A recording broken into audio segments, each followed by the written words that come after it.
Ben, after 207 appearances over 2 spells, it's time for you to leave Watford. You're leaving the club. So let's go through some of your best memories of your time here at the club. Perfect.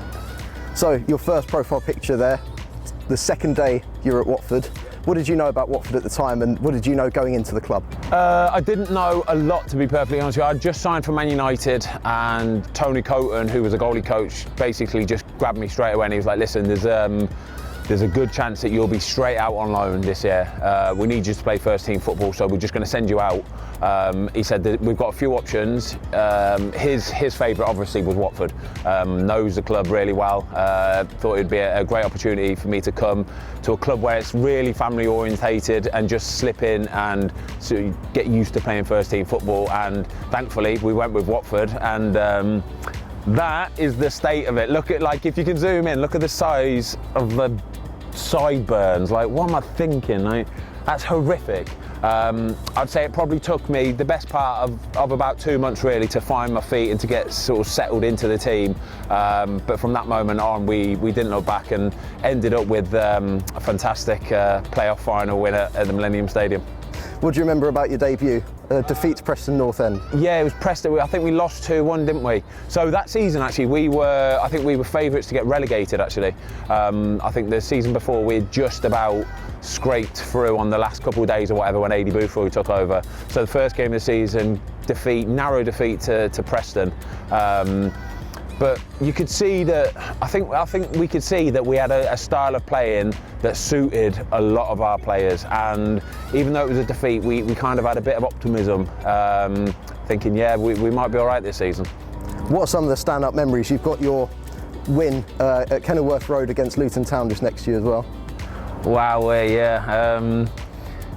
So I think when I was that age, I didn't really appreciate the importance of like the local derbies and how much they meant to the club and to the fans and all that kind of stuff. I have actually looked back on that game before and looked at the pictures, the state of the pitch. I do remember sort of how hostile it was though. You know, even sort of on the coach going to the stadium, all the fans just going crazy at us, chucking stuff at it, all that sort of stuff. So then behind you, you've got the playoff final, an incredible day, an unforgettable day, I'm sure, for you. What were your memories from that day? Yeah, it was. It started for me. I think we went up the week leading up to it. Adi actually took us there to walk around the stadium empty and just sort of get a feel for the surroundings. And I think that was a masterstroke, because when we were in there in the empty stadium, we all got to sort of take it in and sort of soaked in a little bit, so that on the day we wasn't really overawed by it. Don't get me wrong, you can't ever prepare for when you see the fans and you see the sort of smoke bombs going off and all that kind of stuff. It was incredible. I'm getting goosebumps talking about it now. But I remember that day. I was sharing a room with Alec Chamberlain. He gave me a proper good pep talk. It was so good. Like, I've got goosebumps now, but it was along the lines of like, Fozzie, mate, you have been incredible this season. Like, you got one more game to do. Just go out, smash it, be incredible like you always are. And I always remember him doing that, and it was so nice. Like, it was really good. I remember lining up, the two teams lining up, facing each other, and Leeds had beaten us twice that season already. So we were underdogs again. But the noise and the volume and the energy from our team lining up compared to their team, they were just sort of like looking at us as if to say, what on earth are these lot doing here? Like, they're wild animals or something. Everybody just jumping around, going crazy. And then, yeah, that thankfully sort of transcended itself out onto the pitch, because there was only ever going to be one winner that day. You know, I don't think I really had many saves to make whatsoever. We'll talk a lot about the goalkeeper union later on, but first of all, about Alec Chamberlain in particular. You've just mentioned him. What sort of influence did he have on your career at a young age?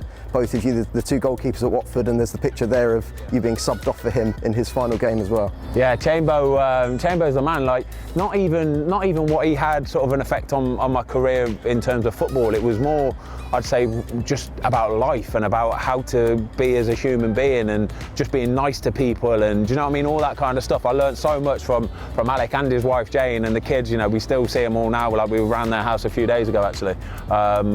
He was actually due to be first choice goalkeeper, and I think I signed with about 3 or 4 days to go before the start of the season, and it was just sort of this guy from Man United turned up, and it was like, sorry mate, he's playing now, unlucky. And he could have took it one or two ways, but he took it and made sure that he made me welcome and looked after me. And do you know what I mean? It was so nice. I was so lucky to have somebody like Al there from day one. There's a picture of you down there with the Player of the Season trophy at the end of the 2006-2007 season. What was it like at a young age to win that in your first Premier League season? Yeah, no, it was great. I think so. That year I've won the Premier League season. Obviously, it ended in relegation, but it was such a big season for me because I was just busy all year long, like fully busy, backs to the wall busy. Do you know what I mean? I actually got the Player of the Year award as well that year, which was, it's always nice. Don't get me wrong, the Player of the Year is always belting. It's incredible. It's such a nice feeling. But the Players Player, there's something about the Players Player where you know it's like your mates, your peers, they voted for you. That's a really special feeling. So then you had to say goodbye to Watford. It was the end of your second loan spell at the club. What was it that stood out in your mind about Watford? Because you came back and also you always got a great reception from the Watford supporters when you were playing for West Brom. Yeah, I did, yeah, it's nice. Do you know what, right? It was the start of my career, basically. Watford is the start of my football career, you know what I mean? It's the first time really starting the season as first choice goalkeeper, so it is without doubt where, you know, my career just went from there. The very first start of my career will always be credited to Watford for giving me that opportunity to come and play, and then embracing me as well. Like, it's like, say, when I mentioned earlier about it being a family orientated club, and it's so nice. Like, well, I used to have all my family come every single home game, most away games as well, to be fair. They would always be there, they would always be made to feel welcome. There's still some of the same like people that work in the stadium now that were working 15 odd years ago, and it's little things like that makes it really nice for you. Does a former player care much about the reception they get when they play for another club and they come back to Vicarage Road or even away from home like there, where you're playing for West Brom and getting a great reception? If you've played for a team and you're going back with another team, everybody cares. Everybody wants to be remembered fondly and nicely, and everybody wants to get a nice reception. And thankfully for me, it's always been like top class. It has been absolutely top class.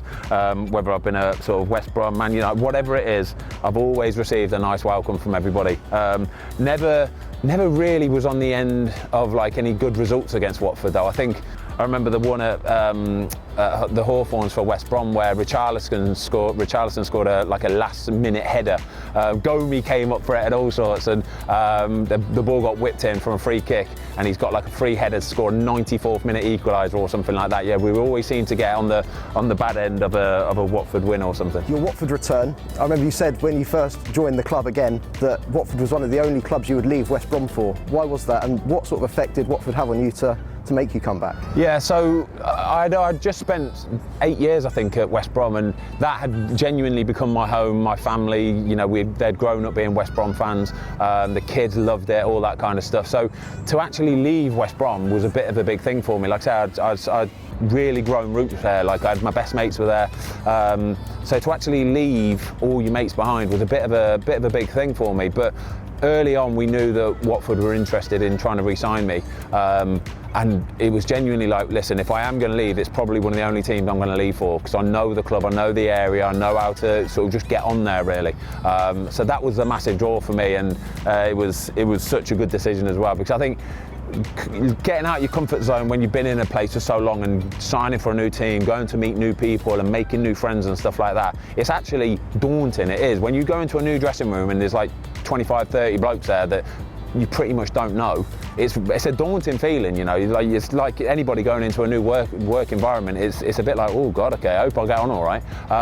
But from day one, it was just top class. You can see the picture there, that guy there, Gomes, and it's a lot easier when you got people like Gomes. Do you know what I mean? Like the man, like the nicest man. So yeah, it was like I'd been there for years. I just settled straight in. It was wicked. You've had so many close friends here, not just Heurelho Gomes, but we'll talk a bit about him. What makes him so great, and what sort of relationship did you have? Yeah, he is literally the nicest man I think ever made. Like, he's incredible. Always happy, always smiley, always talking. He's like the glue in the changing room. He was a guy that was talking to anybody, absolutely anybody. He was not only just like a incredible footballer, which he was, by the way, goalkeeper. And some of the saves Gomes used to make in training, I used to stop the session. If we had a young kid with us, and I'd go, "Do you see that save he made there? Like, me and you, we can't make that save because his arms are like that much longer than mine. Honestly, his arms are so long." So, and I'd be like, "We can't make that save. We've got to do footwork to make that save." Like, but we still wouldn't have saved it but he was incredible. And he was just, as a human being, he was just one of the best guys you could have. It was a pleasure to work with him every single day. It was one of the most successful seasons in the club's history as well. What do you remember about not just the league, where you won Players' Player of the Season that year, and also not playing in the FA Cup, but being with Heurelho Gomes and supporting him closely, because there is that goalkeeper union as well? Yeah, that was, I think the whole run of it was just so special. The semi-final against Wolves was incredible, one that will live long in the memory. I remember actually sitting on the bench watching it, and I think we were 2-0 down at half-time, or they'd just scored their second goal, and I remember thinking, oh no, that's it, we're and then to come back in the way that we did, the style that we did, like Jerry's goal was just a joke. Like, and then if ever you need somebody to take a penalty in the dying moments, you've got big Troy Deeney ready to just welly it down the middle. And then when we got into extra time, there's only ever going to be one winner. We were on the front foot. We were the one looking to score. It was really special. And I remember I actually took a bottle of Disaronno in my bag just in case we won. So at full time, I remember bringing it out, and like Javi Gracia was having a bit with me, the goalie coach was having some. I think even Gomes had like a little sip and stuff like that, and I was just passing it around. It was top class. It was wicked. In the league as well, we've got a photo of another Wolves win where you won 2-0 at Molineux, which I'm sure you fondly remember. But also, what are some of your standout memories from that season as a whole? It was a very successful season, not just in the cup, but in the league. It was well. That I've got to say, that team was, when I signed, I knew they were a decent team, Watford. But when I got to see the players up close, you can reel them off as well, like Etienne Capoue, Maxi Pereira, Jerry Delafeu. I remember just used to say, like, basically give the ball to the good ones, and just let them go. And it was like they would just go tack, tack, tack, tack, tack, and then like big Troy Deeney would probably score. It was incredible. Like, we won our first 4 games of the season. We were joint top after 4 games. They were special days. It was nice to be part of that team. Decore in midfield, like proper players. It was nice, really nice.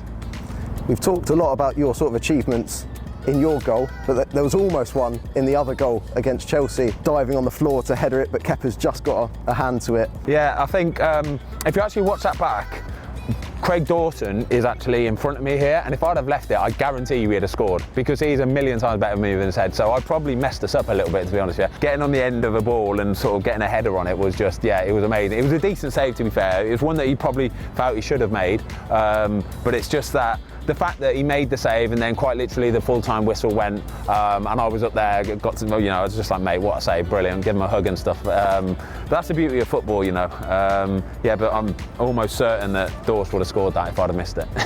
In the same season against Sheffield United, best saves of your career potentially up there? No, that's not. You can't ever have one of them as your best save, because that's just pot luck. That's like you obviously got to do the groundwork, and you got to get yourself into a position to be possibly able to make the save. But he just basically booted it at me. Do you know what I mean? The best saves are always the ones where you've sort of read a little bit of you've got a little bit of a tell on somebody. You might have saw that they're going to try and put it somewhere. You've got a step, and it's right on the end of your range, and you might only just get the slightest little touch. They're the best saves. I don't know which one would be my best save, but no, that was just sort of getting to a position. It looks incredible, don't get me wrong, because he's point blank range, but it literally just hits my knee and flies over the goal. There's an unforgettable afternoon over there, not just for the win that came after it, but Molly the mascot in the top right corner. Talk about your relationship with Molly and what that day was like, and whether you're still in touch with her as well. That was, I didn't even know she had like a GoPro or anything like that, so I was just I was buzzing off the fact that she was buzzing so much. Like you've got her little brother, that's Harrison, behind her as well, and he's like quiet, he's really quiet. He kind of was a bit sort of daunted by it all, but Molly didn't care, mate. Molly was having the time of her life. She was just like buzzing off it all, looking around. She was like, I remember as we walked in as well, all the players were saying hello to her, and she was just chatting away to them and all that kind of stuff. She was just buzzing. So it was dead easy for me to just talk. It's just like talking to anybody, really, but that's how easy Molly is to talk to. We've kept in touch ever since, and we went around the house a couple of times and sent her letters, sent her shirts and stuff. And she was at the game the other day, so she was at the Everton game. I saw her, and she's just standing there, and she's looking incredible. Honestly, she looks as healthy as you can be. And I said, "Oh, listen, I'll give you my shirt at full time. Come down here and wait." Right. So she was at the front, gave her my shirt. Like I say, Harrison is still there. He's a bit bigger now, but still just as sort of quiet. Right. Lovely kid though. But yeah, lovely. Molly is she is top class. What a girl. And then last season you had another goalkeeper union with Daniel Batman. Both of you played half the games as Watford were promoted back to the Premier League. What was it like for you being sort of on the sidelines for some of it through injury and also being back up to Daniel Batman at points, and how do you motivate each other, and what's that sort of relationship like between goalkeepers? Yeah, that's the goalie union for you. That's why sort of most goalie unions I've been in have been absolutely top class, because we're all very like-minded people. I think what was really special about seeing Dan do that last season was the fact that he had been waiting in the wings for so long. You know, obviously he's had a few loan spells out, Kilmarnock, etc., where he's done really well, but when you've got like a young kid and then all of a sudden it's his turn to go and do it, you don't ever fully know what he's going to be able to do, because there's a difference between being a good training goalkeeper and then being able to put that out on the pitch and knowing how to play football matches. And it was so nice to see Dan able to just sort of grasp that with both hands, and you can tell that Dan he's a match goalie. Do you know what I mean? He's so good at playing matches, he just gets it. What memories do you have of last season? Because it was such a successful season, but obviously supporters weren't there either, so it was quite a conflictive sort of season. Yeah, it's a nice feeling when you're winning. Everything's always nice. It's the way it goes.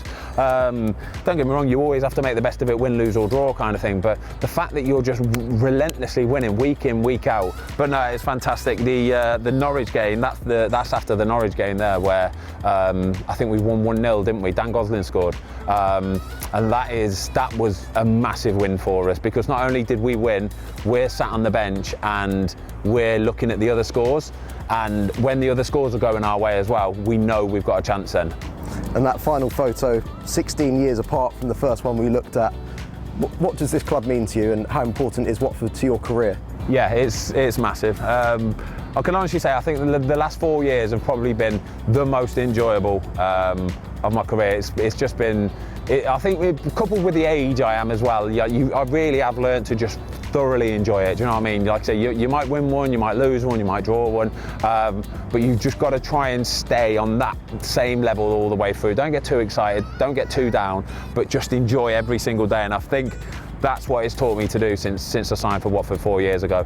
I think it's taught me to really enjoy every single day. So whether it's training and it's freezing cold, or it's playing on a Saturday afternoon and it's lovely and warm and you're winning, you just got to enjoy absolutely every bit of it. And not only me, my family will always be sort of Watford fans, will always be West Brom fans. It's nice. I'll forever keep an eye out for Watford. Hopefully get to come down and watch the lads in the future as well. The supporters have been behind you for both spells, and like we said, while you're at other clubs as well. Do you have a final message to them because they've been behind you since the start? Yeah, it's great. I think the connection that I've had with the Watford fans is because I think they can see I actually enjoy giving them a little bit of time, a bit of like signing something, just talking to them, photos, all that kind of stuff. It's not just a throwaway quick, come on, hurry up, get it done, I've got work to do or whatever. I'll always try and give them as much of my time as possible and make sure I'm there in the moment with them as well, because I know how much it means to them. But I can honestly say the Watford fans have just been, from that first day over there to that one there, they've been absolutely top class for me. It's been a pleasure and an honour to play for Watford in front of you lot at Vicarage Road. I'm going to miss you all. And from the club and the supporters, we wish you all the best for the rest of your career as well. Thank you very much.